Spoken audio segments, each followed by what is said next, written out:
রাসূলুল্লাহ সাল্লাল্লাহু আলাইহি ওয়াসাল্লাম কদরের রাতগুলোতে কি কি ইবাদত করতেন। আমি খুঁজে 5টা আমলের কথা পেয়েছি বিশেষভাবে। রাসূল সাল্লাল্লাহু আলাইহি ওয়াসাল্লাম বলেছেন, মান হুরিমা খায়রাহা ফাকাদ হুরিম, যে কদরের বরকত থেকে খায়ের থেকে বঞ্চিত হলো সে আসলেই বঞ্চিত। হি ইজ দ্য লুজার, সে হতভাগা, সে পোড়া কপাল, সে বঞ্চিত। লাস্ট 10 days অফ রমাদান খুব গুরুত্বপূর্ণ, সবচেয়ে the cream time of Ramadan. I repeat, এটা রমাদানের একেবারে মাহেন্দ্রক্ষণ। এই 10 দিনের যে কোনো 10 রাতের যে কোনো রাত কদর হয়ে যেতে পারে, বিশেষ করে অড নাইটস গুলো 21, 23, 25, 27 এবং 29, যে কোনো দিন হয়ে যেতে পারে কদর। সো বুদ্ধিমানের কাজ হচ্ছে আমরা যেন রমাদানের শেষ 10 রাতে লাগাতার একইভাবে একই স্পিডে আমরা যেন ইবাদত করি। কোন রাতে বেশি করলাম, হয়তো 27-এর রাতে আমি খুব ভাব গাম্ভীর্য নিয়ে, খুব আবেগ নিয়ে ইবাদত করলাম, কিন্তু হয়ে যেতে পারে যে এবছর কদর ছিল 25-এর রাত, হতে পারে না? পারে। তো আমরা তো মিস করে ফেললাম। তো আমরা যেন মিস না করি। বুদ্ধিমানের কাজ হবে সমানতালে ইবাদত করা। এবং এটা এত গুরুত্বপূর্ণ, রাসূল সাল্লাল্লাহু আলাইহি ওয়াসাল্লাম এত এমফাসাইজ করে কোন রাতের কথা বলেনি। আরবি মাস অনুযায়ী 354টা রাতের মধ্যে সবচাইতে শ্রেষ্ঠ রাত, সবচাইতে শ্রেষ্ঠ রাত সূর্য ডোবার পর থেকে হাত্তা মাতলাইল ফাজর, ফজরের সূচনা লগ্ন পর্যন্ত শান্তিময় এ রাত, বরকতের এ রাত। রাসূল সাল্লাল্লাহু আলাইহি ওয়াসাল্লাম বলেছেন, মান হুরিমা খায়রাহা ফাকাদ হুরিম, যে কদরের বরকত থেকে খায়ের থেকে বঞ্চিত হলো সে আসলেই বঞ্চিত। হি ইজ দ্য লুজার, সে হতভাগা, সে পোড়া কপাল, সে বঞ্চিত। মান হুরিমা খায়রাহা ফাকাদ হুরিম, যে কদর পেল না সে হতভাগা। এখন আমরা কি হতভাগা হতে চাই? আমরা তো শুরুতে অনেক হোপফুল ছিলাম, এত এত ব্লেসিংস, এত এত বরকত, রহমতের ফলগু ধারায় আমরা প্লাবিত হচ্ছি রমাদানে। তা আমরা তো হতভাগা হতে চাই না। তা আমরা যেন এই শেষ 10 দিন এক তালে আন্তরিকতার সাথে ঈমান ও ইহতিসাবা আমরা যেন ইবাদত করি। সম্মানিত ভাই এবং বোনেরা, তাহলে আমরা সৌভাগ্যশীলদের অন্তর্ভুক্ত হতে চাই, হতভাগা হতে চাই না। আমরা এবার একটু শুনবো যে রাসূলুল্লাহ সাল্লাল্লাহু আলাইহি ওয়াসাল্লাম কদরের রাতগুলোতে কি কি ইবাদত করতেন। আমি খুঁজে 5টা আমলের কথা পেয়েছি বিশেষভাবে। কমন যে আমলগুলো সেগুলো তো ছিলই, বিশেষভাবে 5টা কাজ রাসূল সাল্লাল্লাহু আলাইহি ওয়াসাল্লাম এই কদরের রাতে করতেন। 1 নম্বর কাজ হচ্ছে তিনি সারা রাত জেগে ইবাদত করতেন এবং পরিবারের লোকদেরকে ঘুমোতে দিতেন না, উঠিয়ে দিতেন। বছরের অন্য কোন সময়ে সারা রাত জেগে ইবাদত করার কোন নজির রাসূল সাল্লাল্লাহু আলাইহি ওয়াসাল্লামের জীবনে ছিল না। সব রাতে ঘুমাতেন। আমি জোহর বারুতে একটা কনভেনশনে the daily routine of prophet সাল্লাল্লাহু আলাইহি ওয়াসাল্লাম একটা আলোচনা করেছিলাম, যেখানে রাসূল সাল্লাল্লাহু আলাইহি ওয়াসাল্লামের দৈনন্দিন জীবনের রুটিন আলোচনা করেছিলাম। সেখানে আমরা বলেছি যে রাসূল সাল্লাল্লাহু আলাইহি ওয়াসাল্লামের দৈনন্দিন অভ্যাস ছিল তিনি এশার পরেই তাড়াতাড়ি ঘুমিয়ে পড়তেন আর মিড নাইটে উঠতেন। রাসূল সাল্লাল্লাহু আলাইহি ওয়াসাল্লামের কর্মদিবস শুরু হতো মিড নাইটে। আমাদের তো সকালে, কারো আরো অনেক পরে শুরু হয়। রাসূল সাল্লাল্লাহু আলাইহি ওয়াসাল্লামের কর্মদিবস শুরু হতো বেসিক্যালি মিড নাইটে। এশার পরে কথাবার্তা না বলে আগে ঘুমোতে যেতেন, মিড নাইটে উঠতেন, কিন্তু ঘুমাতেন। ঘুম ছাড়া রাত কাটাতেন না। সারা বছরের এটা ছিল যে এশার পর পরে ঘুমোতে যেতেন, except the last 10 days of Ramadan. রমাদানের শেষ 10 রাতে রাসূল সাল্লাল্লাহু আলাইহি ওয়াসাল্লাম ঘুমাতেন না। এই 10 দিনের ব্যাপারেই পাওয়া যায় সারা রাত জেগে তিনি ইবাদত করতেন। আম্মা জান আয়েশা রাদিয়াল্লাহু তাআলা আনহা বলেন, ইযা দাখালাল আশরু আহিয়াল লাইলা ওয়া আইকাযা আহলা ওয়া জাদ্দা ওয়া শাদ্দাল মিজার। রমাদানের শেষ দশক যখন আসতো, রাসূল সাল্লাল্লাহু আলাইহি ওয়াসাল্লাম সারা রাত জেগে ইবাদত করতেন। পরিবারের সদস্যদেরকে জাগিয়ে তুলতেন, স্ত্রীদের ঘুমাতে দিতেন না, জাগিয়ে তুলতেন। ফাতেমা রাদিয়াল্লাহু তাআলা আনহার ঘর পাশেই ছিল, তাদেরকে যে জাগাতেন এবং নিজে সারা রাত ইবাদত করতেনই। জাদ্দা ওয়া শাদ্দাল মিজার, খুবই বলিষ্ঠ ভাবে, খুব মজবুত ভাবে কোমরে গামছা বেঁধে নামার একটা এক্সপ্রেশন এখানে দেওয়া হয়েছে। মিজার, ইজহার মানে হচ্ছে বাংলা করলে হয় লুঙ্গি। লুঙ্গি আমরা যখন খুব শক্ত কোনো কাজ করতে যাই তখন তারা কি করে, খুব টাইট করে লুঙ্গিটা বাঁধে। তার মানে বোঝানো হচ্ছে রাসূল সাল্লাল্লাহু আলাইহি ওয়াসাল্লাম কোমরে ভালো করে লুঙ্গি বেঁধে বা গামছা বেঁধে আটকাট বেঁধে নামতেন শেষ 10 দিনের জন্য। এই সময় তিনি মানে কাউকে কেমন যেন চিনতেন না, সবসময় ইবাদতে মগ্ন থাকতেন। এটা আমরা করতে পারি যে শেষ 10 দিনে আমরা একটা স্পেশাল প্ল্যান করতে পারি যে আমরা আমাদের সর্বোচ্চটুকু উজাড় করে দিয়ে লাস্ট 10 days অফ রমাদানের এই বরকত আমরা হাসিল করব, এটা যেন আমাদের মিস না হয়। তাহলে এটা আমরা একটা পেলাম। 2 নাম্বার হচ্ছে ইতিকাফ করা।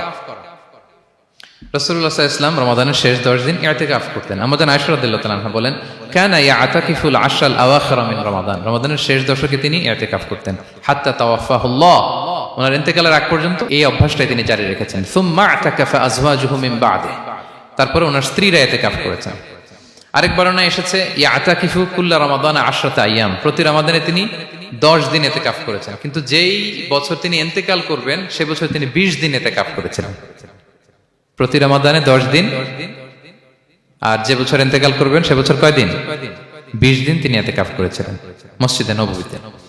তাহলে আমরা এই রমাদানের শেষ দশকে এটা করতে পারি। 2 নম্বর পয়েন্ট হচ্ছে ইতিকাফ করা।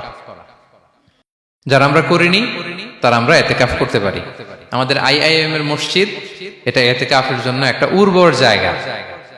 আমরা যখন এই ক্যাম্পাসে ছিলাম তখন দেখেছি যে এখানকার ইতিকাফের পরিবেশ যে এত সুন্দর এটা কল্পনাই করা যায় না। অসাধারণ পরিবেশ। আপনি যদি ইতিকাফ নাও করেন, রাত 2টা বা 3টার দিকে সেন্ট্রাল মস্কে এসে বসে থাকলেও হবে। রাত 2টা 3টার দিকে এসে বসে থাকলে দেখবেন যে কেউ সেজদায় পড়ে কান্না করতেছে, কেউ হালাকা করতেছে, কেউ তাসবিহ পড়তেছে, কেউ কোরআন তেলাওয়াত করতেছে। মানে এত সুন্দর পরিবেশ, ওটা দেখলেই আপনার ইবাদত করতে মন চাইবে। তো আমরা যেন ইতিকাফ করার চেষ্টা করি। ইতিকাফ করতে না পারলে শেষ দশকের রাতগুলো যেন মসজিদে কাটানোর চেষ্টা করি, তা না পারলেও বাসায় যেন এই রাতগুলো আমরা মিস না করি। বিশেষ করে সেন্ট্রাল মস্কে তো অসাধারণ পরিবেশ, এটা হাইলি রেকমেন্ডেড। ইফ পসিবল আপনারা আসবেন, এখানে ইবাদতের চমৎকার পরিবেশ থাকে। 3 নাম্বার হচ্ছে রাসূল সাল্লাল্লাহু আলাইহি ওয়াসাল্লাম এবং জিবরাইল আলাইহিস সালাম যৌথভাবে কোরআন রিভিশন করতেন। খুব ইন্টারেস্টিং। সারা বছর যেটা নাজিল হতো, রমাদানে জিবরাইল আলাইহিস সালাম রাসূল সাল্লাল্লাহু আলাইহি ওয়াসাল্লামকে শোনাতেন, রাসূল সাল্লাল্লাহু আলাইহি ওয়াসাল্লাম আবার জিবরাইল আলাইহিস সালামকে শোনাতেন। সহিহ বুখারীর বর্ণনা, কানা জিবরিলু ইয়ালকাহু ফি কুল্লি লাইলাতিন মিন রমাদান ফায়ুদারিসুহুল কুরআন। প্রতি রমাদানের প্রতি রাতে এসে রাসূল সাল্লাল্লাহু আলাইহি ওয়াসাল্লামের সাথে কোরআন মুদারাসা করতেন। সহিহ মুসলিমের বর্ণনায়, আন্না জিবরিল কানা ইউআরিদুহু বিল কুরআন কুল্লা আমিন মাররা। প্রতি বছর রমাদানে একবার শোনাতেন বা শুনিয়েছেন, যে বছর তিনি ইন্তেকাল করবেন তিনি 2 বার শুনিয়েছিলেন।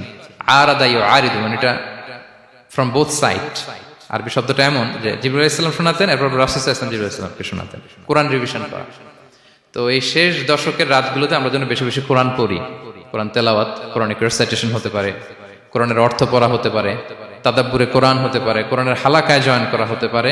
ইন ইটস এনি ফর্ম আমরা যেন কোরআনের সাথে অ্যাটাচমেন্টটা বাড়াই লাস্ট 10 days অফ রমাদানে। 4 নাম্বার, কিয়ামুল লাইল করা।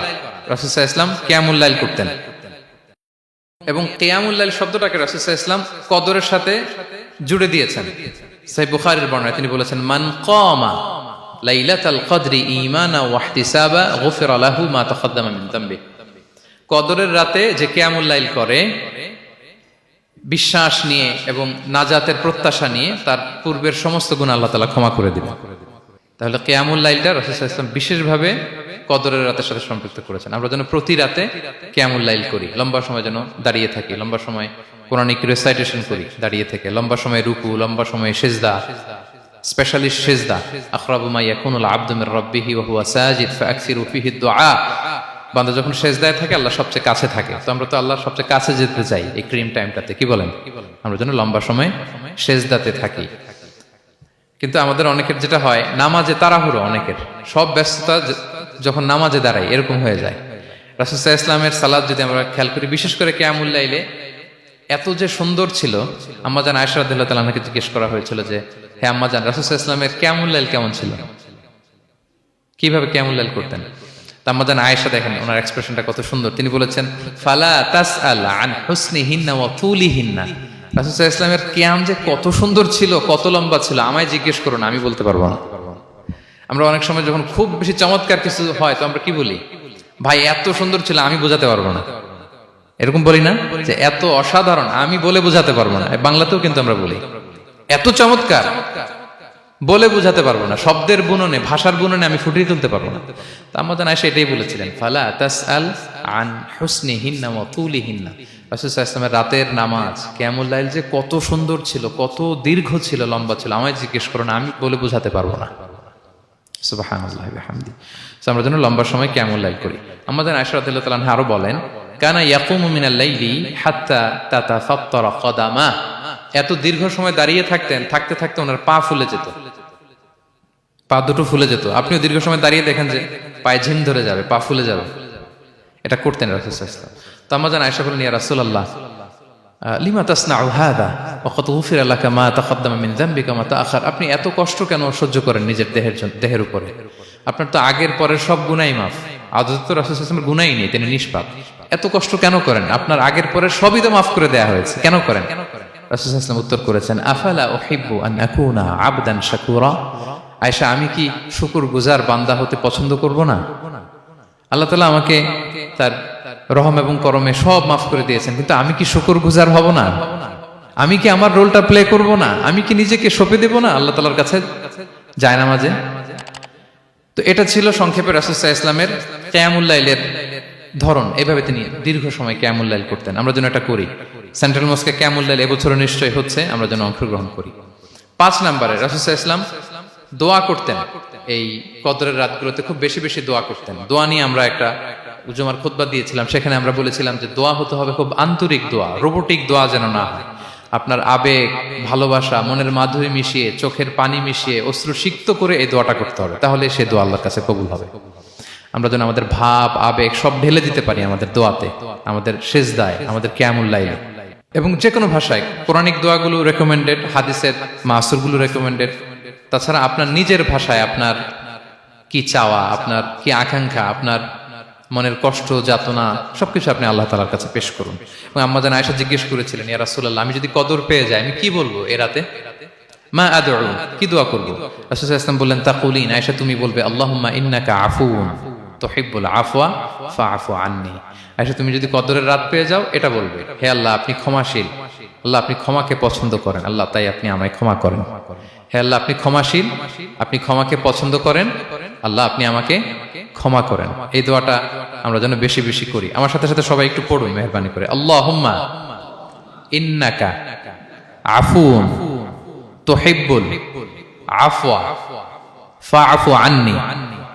আল্লাহুম্মা ইন্নাকা আফুউন তুহিব্বুল আফওয়া ফাআফু আন্নি। হে আল্লাহ আপনি ক্ষমাশীল, আপনি ক্ষমা করাকে পছন্দ করেন, আল্লাহ আমাকে ক্ষমা করেন। আমরা আমাদের নিজেদের ভাষায় অনেক দোয়া করতে পারবো, কিন্তু রাসূল সাল্লাল্লাহু আলাইহি ওয়াসাল্লামের শেখানো দোয়াগুলো এটা হচ্ছে মানে very precise in wording but comprehensive in meaning. এটার অর্থ, এটার আবেদন এটা অনেক বেশি। আমি অনেক 10টা-20টা বাক্য বলে এত সুন্দর কথা মিলাতে পারবো না। রাসূল সাল্লাল্লাহু আলাইহি ওয়াসাল্লাম যেটা শিখিয়ে দিয়েছেন, আগে আল্লাহর প্রশংসা করলাম, আল্লাহ আপনি ক্ষমাশীল, আবারও প্রশংসা, আল্লাহ আপনি তো ক্ষমা করাকে পছন্দ করেন। যেটা আপনি পছন্দ করেন না ওইটা তো চাচ্ছি না, যেটা আপনার পছন্দ, যেটা আপনি করতে ভালোবাসেন, গাফিরিয যামবি ওয়া কাবিলিত তাওব, আপনি ক্ষমা করাকে পছন্দ করেন, তওবা কবুলকে আপনি পছন্দ করেন, তো সেটাই তো চাচ্ছি আপনার কাছে, আপনি আমার তওবা কবুল করুন, আল্লাহ আপনি আমাকে ক্ষমা করুন।